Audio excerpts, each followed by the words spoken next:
Hey y'all, spend the week with me and my sister as bakers. As you can see, the theme for this order was Noah's Ark. Our customer wanted pretzels, apples, and a cake, and this was the inspo pic that she sent. Of course, Shay started dipping all of the treats, and I started planning on how I wanted to make our cake topper.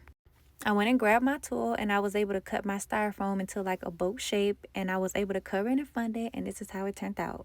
I wanted to make the boat first so I knew exactly how big I wanted to make the animals that were going to be on the boat. And I used this mold to make the animal faces that I wanted to use for our treats.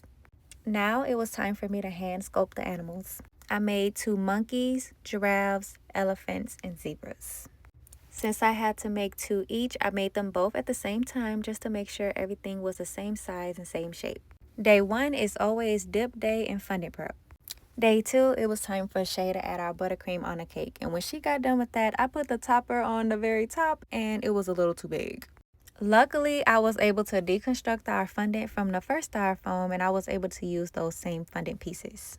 I had to recut the styrofoam a little smaller, and as you can see, it's a big difference. Having to do that over definitely slowed me down a little bit, but Shay came in there and helped me glue some of my fondant pieces together, and I was able to finish the boat and also make the last 4 animals I had to make. I got everything ready for day 3, which was glue day, and it was the last day for me to make my last minute fondant pieces I didn't get to make. I had to make 6 rainbows. I painted the eyes on my fondant animals, and we glued all of our stuff together with chocolate.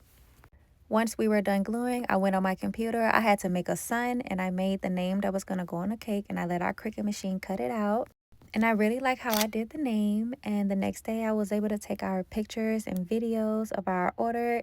We packaged up our cake and treats, and we waited for our customer to come pick up her order. Let me know what you guys think and let us know which one was your favorite. But we'll see you guys next time. Bye.